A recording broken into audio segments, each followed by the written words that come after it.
Welcome to another edition of Everyday People Podcast, Married Men Edition, fellas. Ring check. We back at it. We took a week off, just wanted to get some things sorted out, and we coming to you this Labor Day weekend with another topic. We want to talk about this evening effective communication between a man and a woman within your marriage. The sole basis of what we do is just to make sure that people have a platform to see that us Christians, we experience everyday stuff just like everybody else. It's the name of what it is for this podcast. And so not only do we want to make sure we bring light to these everyday situations, but also to understand that through Christ there is an answer. There is a charted out issue and situation. He has an answer for all this stuff. And so we definitely want to make sure that as we share, as we talk about our unique situations, that we make sure that you as the listener know that even if we do fall short, Christ has the answer on how to go through all of this stuff. And so we thank y'all for rocking with us. We thank you for going down this journey with us as we discover things in the Word, stuff that you might know, stuff that you might be hearing for the first time. But we ask that you continue to like, share, and subscribe our content. We try to keep things going for you on a week-to-week basis. So I know we slipped up last week, but we're going to keep it going. We got more topics and things to cover in the near future. We got something coming up to where we're probably going to have our women get on the show with us. And so stay tuned for that. That's coming down the road, but we'll see how things go. But I'm with my fellas again, El, Kev, and Kayem, and we are back just to go through tonight's conversation. Fellas, This is the first battle, the middle battle, and the last battle. This is the pregame. This is the postgame. This is the winning postgame conversation. Halftime. This is the halftime. This is the losing conversation.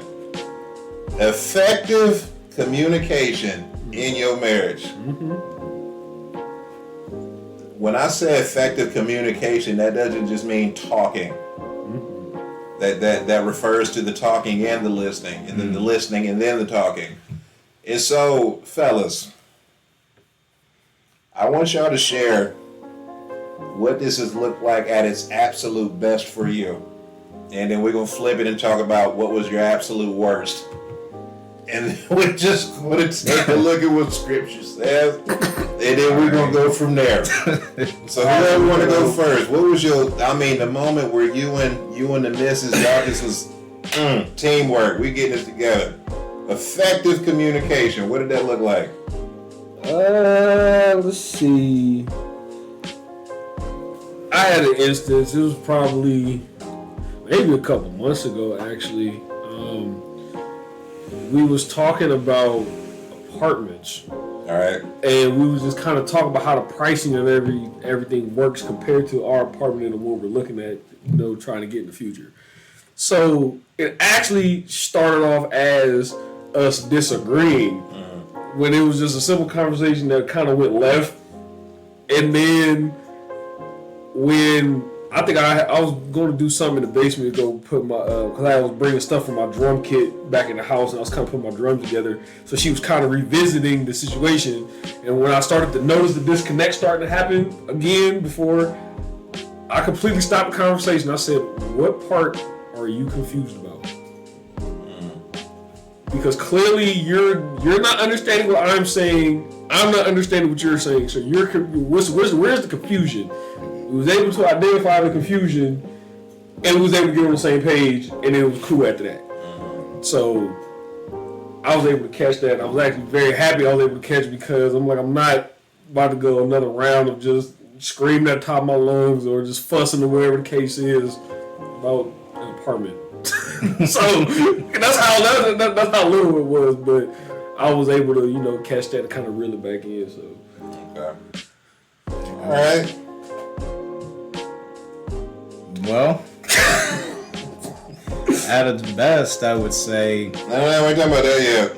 What are we talking about? Is it the best first? It's the best first. Then we went to the buffoonery. That was your best? That was the best, yes. All right. Go ahead. My fault. I got lost within his answer. We're sorry we didn't do it. All right, go ahead. I would say my best is when we didn't have to communicate at all. Meaning, she was on the exact same page I was, and I was on the exact same page she was. So it was just a situation to where we just kind of looked at each other and was like, "You good? Non-verbal. You want to go verbal?" It's all communication. It is, right? Yeah. And so it was perfect though. Like I will never be able to recreate those moments because it's happened a couple of times, or actually a lot. But we would just look at each other and have that complete understanding of like, this does not need to be said. I understand what you're feeling and about to say, and I already am also feeling that way or something I'm about to say. And we just look at each other, go in the car, and laugh and smile. So I would say this was about the best time. Okay. For the record, I'm pretty sure I've had better times than that. Don't play that. He said I want to redo it. Yeah, nah, I see that. Y'all ain't about playing me and my wife like that. Alright? That was just the first one I thought about, you know what I'm saying, where our communication was a little off, but we was able to, recover that, and then we was good. We was straight. Don't play that now. It's too late. You good. You had it right the first time. Oh, Y'all understand? For the record. For the record. You lying. But no. Same goes for me. I'm very nonverbal with my communication as well. But always, I would say, best case scenario, because we're very different. But again, it always comes from experience. We've been around each other for 9 years, so sometimes she may say something, and I might see it or interpret it differently. But the more you know them, you know what they mean. Mm-hmm. So that's how I see his best case, like when we're just truly just able to understand each other. If you're saying something, we may not be on the same page, but you're like, you know what? I get what you're saying, and I might feel this way about it, but let's just work together. And a lot, again, is always going to kind of come through compromise, but again, I'm really not much of a talker. So basically, you able to read between the lines when she talk. I can read between the lines. On the flip side, may not be the case all the time, but it's just what it is. But again, best case scenario, when we are truly just saying things eye to eye, most time not much has to be said. Mm-hmm. That's just that's truly our best case when I can just look at you and she sees me and I see her. I said we're able to just keep moving, whether it has to do with the kids or whatever it may be. I said, like, okay, I need your help. I got you. I ain't even say nothing.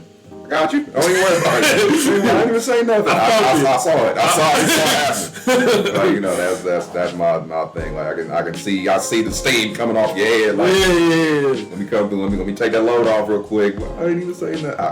I got it. I got you. I know. I already know what's going on. I already know.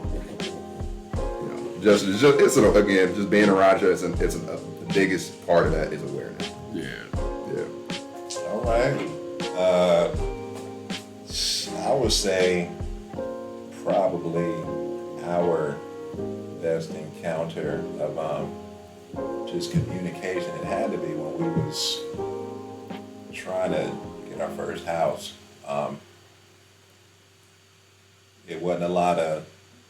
See, me and my wife, we had this back and forth when it comes to the finances. She's definitely more philanthropic. That's the word I'm gonna use. She's definitely more giving, philanthropic, and I wasn't quite given that gift entirely. So I don't mind. She definitely likes to use her financial gifts. And we joke sometimes it's just to, you gonna give us into poorhouse. We're not gonna have nothing. So when the opportunity came for us to purchase our first home, there wasn't a whole lot of things on the outside. We was able to just lock in on the primary focus. And all of our conversations centered and focused on making sure that we had everything that we needed for the bank, for the loan officers, for the the housing people, everybody involved. We just wanted to make sure that we had it all ready to go. And there wasn't a whole lot of back and forth, wasn't a whole lot of questions like, this is where we need to go, this is the figure. And the thing is it's like, for the amount of time that we've been together, getting the house was always just like the far in the distance thing. And I had that in mind. But it kind of seemed like both of us did not have that in mind all the time. And so then when the opportunity became concrete, I was like, I had a method to my madness. There's a reason I was trying to make sure we saved something. So, and then when the opportunity presented itself, you know, strengthening credit reports, just making sure that we was the most attractive for someone to help us with a loan, it just definitely helped. So I would say when the house situation became real, our communication became one of the moments at its best. Not the only moment, but that's the one that I'm gonna share in this conversation. But yeah, it's pretty good. And just with the fellas, they talked about several different instances of communication: verbal, nonverbal, just reading, facial expressions, reading previous experiences, being aware. And all this stuff just comes with just paying attention to your mate. And see, as us as men, we have to take inventory of the lay of the land of our household. You have to, I don't want to say that you got to be so micromanaged that you know every little thing to its detail, but you kind of do. Yeah. And so also to make sure that everything is working right, you got to, and I know somebody might not like it when I put it like this, but you have to make sure that your number one thing in the household is secure so that the household can work, meaning your woman.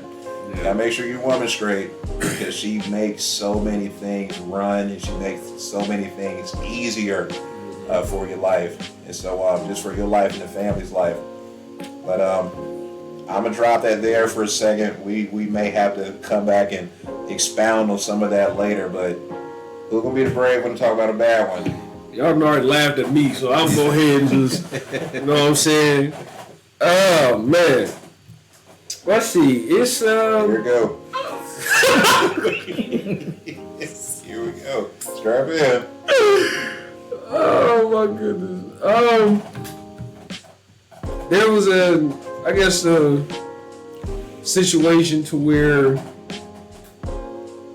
we was talking about something, trying to do, I can't remember what we was trying to do, but I was letting her know, like, ain't time for it just yet, you know, let's wait, or we're not in the position to do whatever. And she took it as me saying we just can't never do it. And I'm like, I'm not saying that at all. I'm just saying that's just gonna have to be like a back burner for now, because we have other priorities to take care of. But she was so dead set on, I just want to do X, Y, and Z. And then when I'm pushing back, like, no, we can't, we're having this back and forth, and it's to the point where now she in her feelings. Now she in her head. Now she feels like, oh, we just don't ever do nothing. I feel like you don't care about my feelings, and we always do stuff you want to do, and all. I'm like, I didn't even say none of that. I never said any of that, you know. But that was, you know, years ago. We were still trying to figure each other out. Obviously, we ain't been together like as long as y'all been together, but you know, that was still kind of early on in the relationship. So we were still trying to develop our chemistry and trying to get to know each other for, you know, who we are personally. But yeah, that you know, that was a little bit of an instance.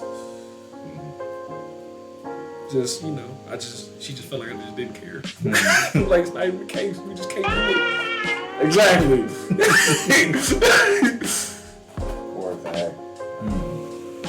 But you still standing. You still here. You're still together. You made it through it. Man, listen. All right, who next? Trials and I tribulations. guess I could go next. Not much to say. I can say one more or less, not about the worst, most, you know, the worst thing, but I could just say probably the worst bouts of, communication is just miscommunication or just details being left out. Man, Again, especially, dealing with the kids and things like that, it could just be a moment like you can have things planned. Oh yeah, I forgot. The girl's going with so-and-so today. I didn't know that. It would be a simple thing like that. Like, when did this happen? Right. Oh yeah, we talked about this a couple days ago. No, we didn't. I could have sworn we talked. No, you didn't. I have a pretty good memory. compared to hers, especially. Yeah, I can my memory is very, very, very, I'm gifted when it comes to that. It's a gift and a curse. But anyway, it could just be simple like that. Oh yeah, no, we did not talk about that. I could have swore we talked about it. No, we didn't. But all right, and then it's just a common thing. Just gotta be able to roll with it and just go like, all right, now going forward, just make sure. All right, now we gotta have these. It's just it's another moment. Just think like, what's going on now? What are the plans for Today, or the girls got anything going on today, or is this what's going on this weekend? right? We got a calendar now. Things like that. We gotta have this stuff written down. Shoot, we need a calendar. I ain't gonna lie to you.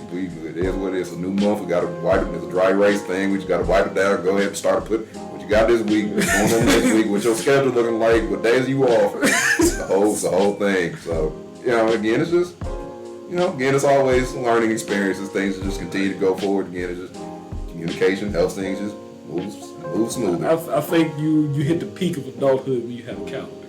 I think that's when you then finally hit the last threshold of being a full-fledged adult. You gotta literally look at a calendar, plan your life out. Kids, calendar. It's all activities.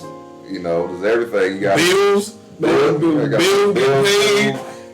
Just gotta make sure everything is set up. Something's always going on. Something's always going on.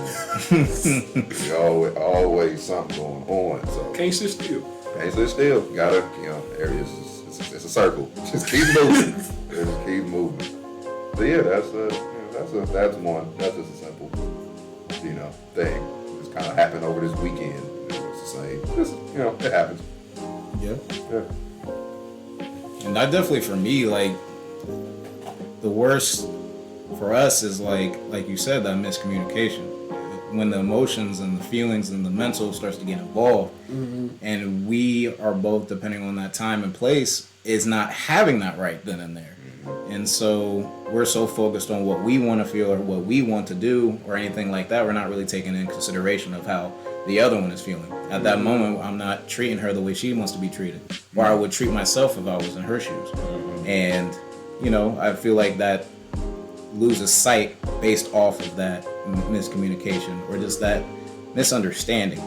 And that's really one of the hardest parts for us, is to continuously do that. And we're good majority of the time, but when it's that one time or just that one day, it can feel like, man, but we don't take into consideration the good days. We just look at that bad day for a moment. But that bad day has definitely teaches you like a valuable lesson.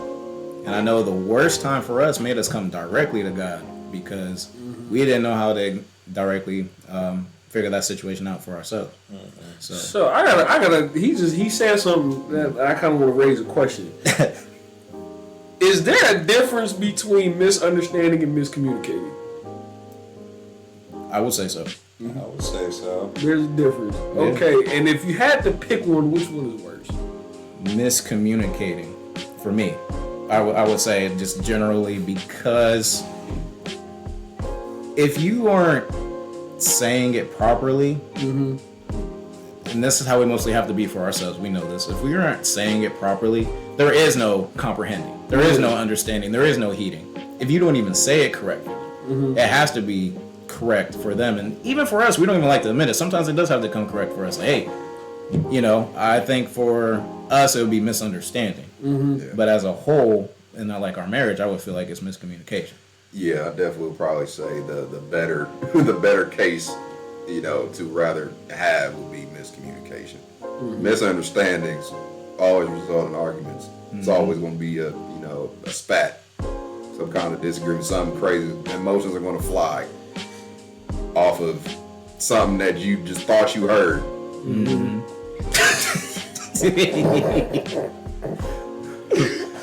And you know your mental film ain't always gonna show what's right here on the screen. No. If it was just a camera showing, taking everything down. Well, you said that, that was not what I said. That's literally not what I said. Well, no, this is exactly how I heard it. That's how you heard it. But that ain't what I said. That's definitely not what I said. What'd you say then? And then you got to go back to, that's not what you said. Okay. So I just made that up. All right. Now, see, when you talk like this, you're not prepared to hear what I'm about to say. So let's just wait. Right, so.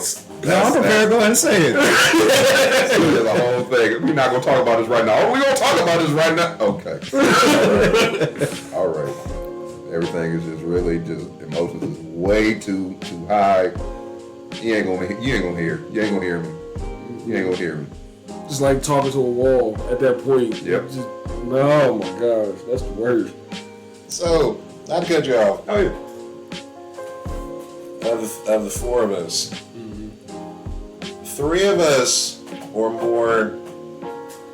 Let me backtrack. All of us are go with the flow, but there's one of us in this group that don't mind going there. So, of the 3 of us that are more laid back, I can't stand y'all. I can't stand y'all. I only have to go there when it's absolutely necessary. Yeah. But one amongst us, he don't mind. He's with it. You So want to smoke.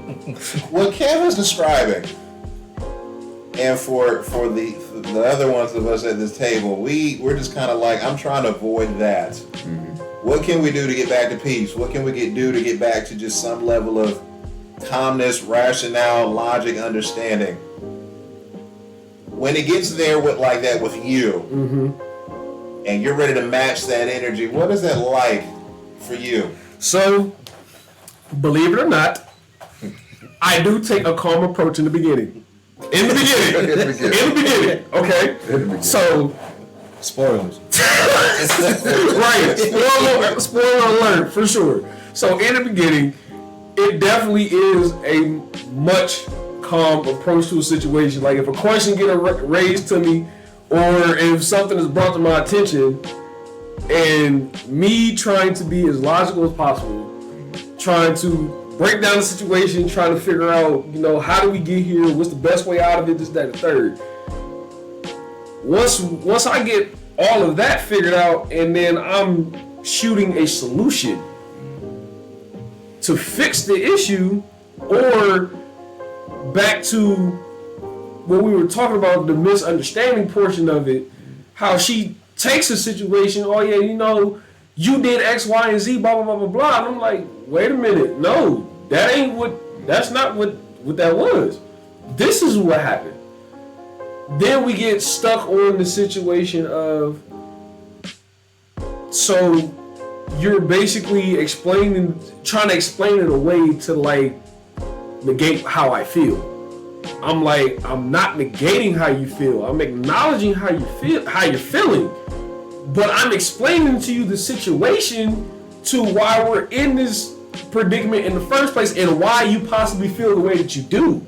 That's not me saying that I don't care about how you feel. It's not me saying I could care less about how you feel. No, I understand you feelings may be hurt, or you're just in the dark about a situation. You may not understand what's going on. I'm trying to explain that to you, but you're so in your feelings that you ain't hearing me. And then it gets to a point where I'm hitting a wall.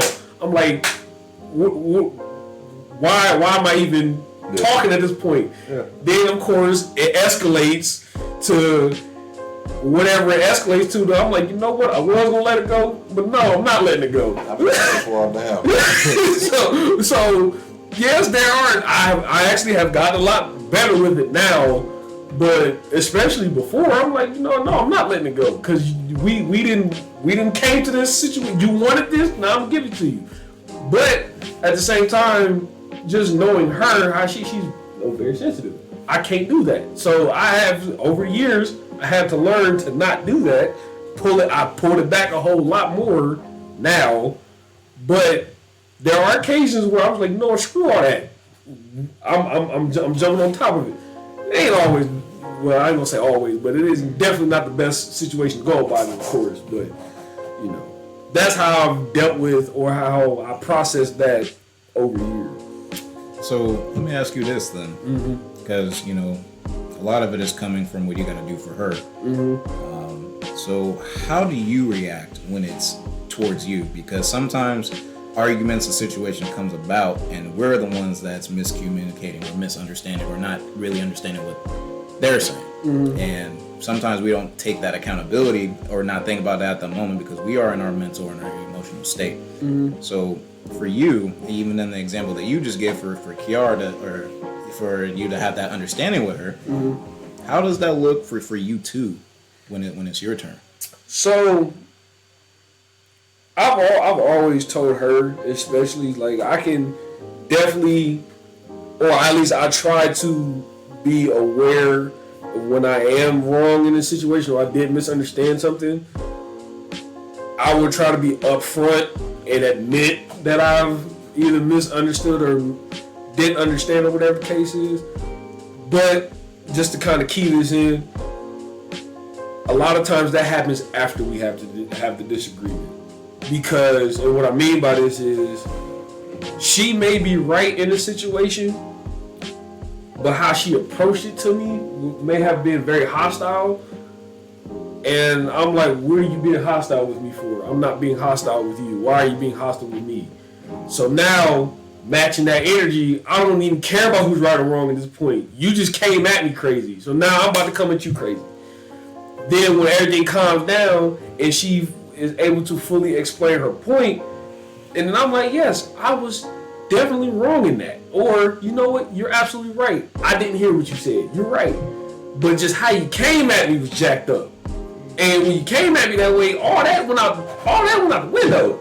But once again, that's another thing we also gotten better at too. Like, even if we do have a disagreement, whatever the case is, we can talk about it after, you know, a day or so, when everything officially kind of cools down. We're able to see each other's point of view. She says what she needs to say as clear as she possibly can say it, and then I say what I need to say so she can understand, that we find a common ground. Like, you know what, all right, we're on the same page now. I got you. There you go. I think we all do that too. You know, as we definitely kind of look at it afterwards when we're in an argument. Because at that moment we don't see that. We don't see the logic. We don't see the reason. And we're the most logical and reasonable ones sometimes in the conversation. Yeah. And so when we lose that, It's over. It's over. we're the ones that are and we do have to hold ourselves accountable when that happens. So I definitely was glad to hear that you're doing the same exact thing that you would hope from her. You know what I'm saying? Treat her the way you want to be treated, and that goes for everything. Treat others the way you want to be treated. I forget that in the worst of it. Yeah, of course. That was beautiful, fellas. I hope we all learned something today. I think I'm gonna shut it down there, and then we'll finish up the latter portion of this conversation. And including that, we will dive into the Word and see what Brother James has to say regarding communication between men and women, so that we can effectively talk to each other, work together, and continue to love one another. I think that he has the blueprint on what this is supposed to look like, and if we follow this, it'll definitely cut down on a lot of the this energy wasting arguments and conversations, just so that we can get things done more efficiently. But yeah, I'm gonna shut it down there. Fellas, it's a pleasure once again. We'll jump back into this conversation next week. Tune in live 8 p.m. on Facebook. Like, share, comment, and subscribe. We definitely appreciate when y'all do share with us how you think and how you feel. We'll keep bringing more content as the time goes on. But until the next time, this has been the Everyday People Podcast, Merriman Edition. What's up?